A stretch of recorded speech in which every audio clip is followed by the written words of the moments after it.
নমস্কার বন্ধুরা, রাখি অফিসিয়াল চ্যানেলে আপনাদের সকলকে জানাই অনেক স্বাগত।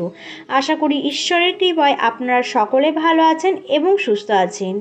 বন্ধুরা, মায়ের ভালোবাসা কেউ ভাগ করতে পারে না, আর তার আশীর্বাদও ভগবানও কাটতে পারে না। আমাদের জীবনে এতটাই গুরুত্বপূর্ণ ভূমিকা পালন করে আমাদের মা। পৃথিবীতে মাই হলেন আমাদের ভগবান। আজ আমি আপনাদের জন্য খুবই গুরুত্বপূর্ণ একটি ভিডিও নিয়ে হাজির হলাম। সন্তানের সাফল্যের জন্য মায়ের কোন উপায় করা উচিত? কারণ সন্তানদের সাফল্যের জন্য মাই সবচেয়ে বেশি চিন্তিত থাকেন। চলুন আপনার মূল্যবান সময় নষ্ট না করে ভিডিওটি শুরু করি। বন্ধুরা, মা ঈশ্বরের দ্বারা আশীর্বাদ প্রাপ্ত হয়েছেন। তিনি তার সন্তানদের সম্পর্কে যা কিছুই ভাবেন তাদের আশীর্বাদ করেন। তার সন্তানদের জন্য বরদান হয়ে ওঠে।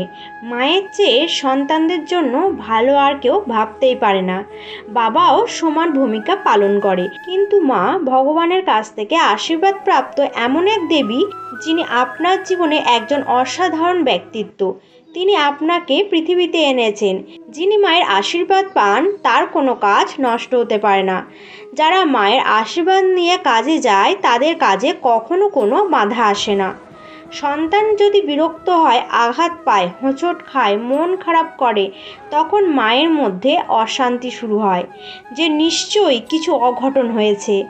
যারা মায়ের কাছ থেকে দূরে থাকেন তারা ভালোভাবেই এই কথাটি বুঝতে পারবেন।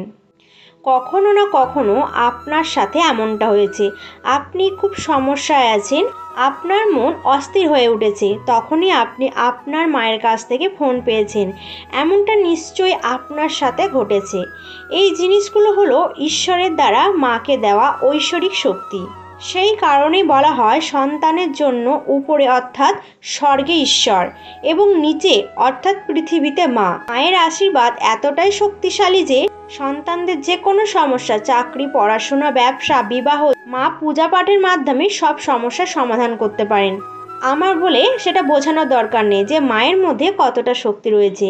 আপনি নিজেও মায়ের শক্তি সম্পর্কে জেনে থাকবেন। তাই বলা হয় যাদের মা আছে তারা খুবই ভাগ্যবান। যদি কোনো কারণে আপনার মা না থাকে তাহলে কোনোভাবেই মন খারাপ করবেন না। আপনার থেকে বড় কাউকে আপনি মনে করতে পারেন, যেমন বড় দিদিকে মায়ের সমান বলে মনে করা হয়। বন্ধুরা, শাস্ত্র ও পুরাণে বলা হয়েছে সন্তান যদি জীবনে এগিয়ে যেতে বাধার সম্মুখীন হন তাহলে মাকে এগিয়ে আসতে হবে এবং সন্তানের সাফল্যের জন্য উপায় করতে হবে। আজকের ভিডিওটিতে আমরা মা বোনেদের জন্য দুটি উপায় বলবো। আপনি আপনার সন্তানদের নামে সংকল্প নিয়ে সেগুলি করবেন। আপনি আপনার সন্তানদের যে কাজটি সম্পন্ন করার জন্য সংকল্প নেবেন সেই কাজটি অবশ্যই সম্পন্ন হবে।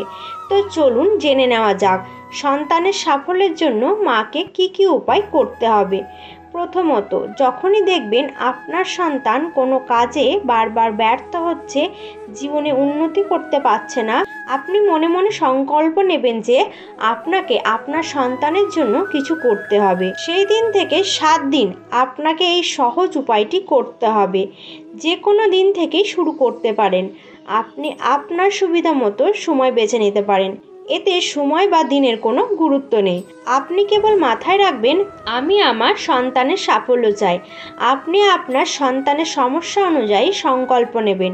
সন্তান যদি পড়াশোনায় ব্যর্থ হয়, সন্তান ভুল পথে যাচ্ছে, সন্তান আপনার উপদেশ মানছে না, সন্তান ব্যবসায় অগ্রগতি করতে পারছে না, সন্তান সব জায়গায় শুধু নিরাশ হচ্ছে, আপনার সন্তান পুত্র হোক বা কন্যা, অনেক সময় এমন হয় যে সন্তান কঠোর পরিশ্রম করেও সফল হয় না।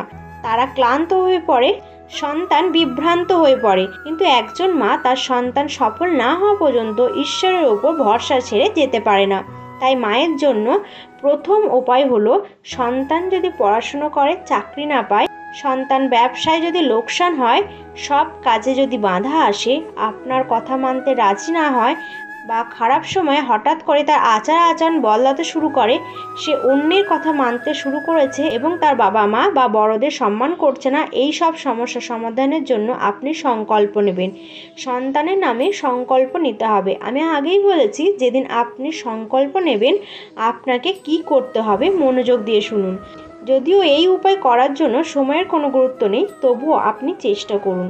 সকালে বা সন্ধ্যায় যখনই আপনি ঘরের মন্দিরে যেতে পারেন বা যান, তখনই আপনি যে দেবী দেবতাকে বিশ্বাস করেন সেই দেবী দেবতাদের সামনে 1 গ্লাস জল রাখুন।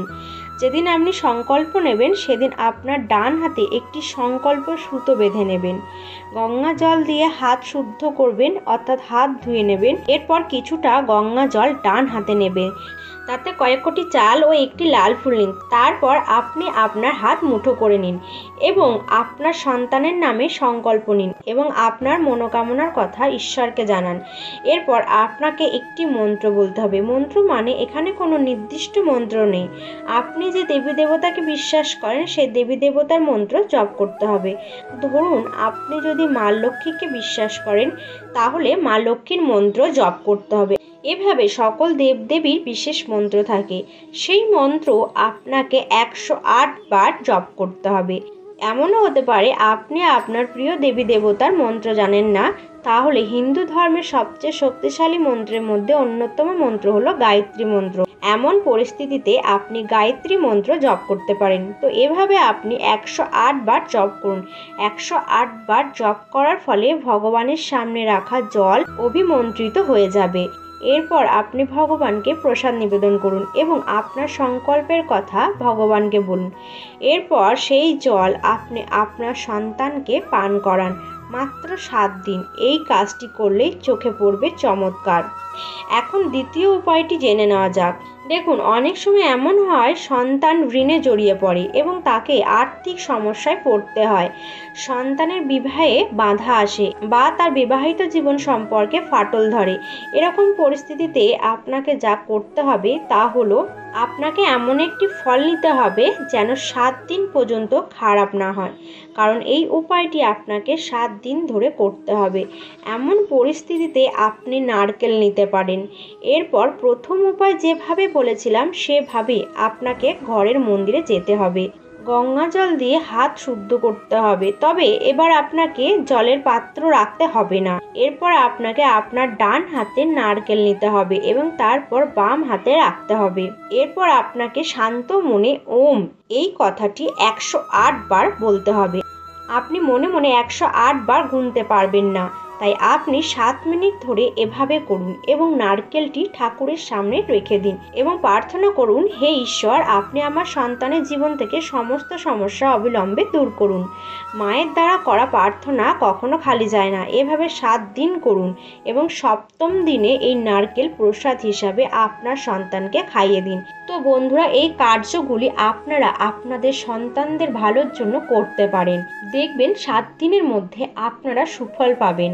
তো বন্ধুরা, ভিডিওটি এই পর্যন্ত। যদি ভালো লেগে থাকে তাহলে অবশ্যই একটি লাইক করবেন এবং চ্যানেলটিকে সাবস্ক্রাইব করে নোটিফিকেশন বেল আইকনটি অন করে রাখবেন।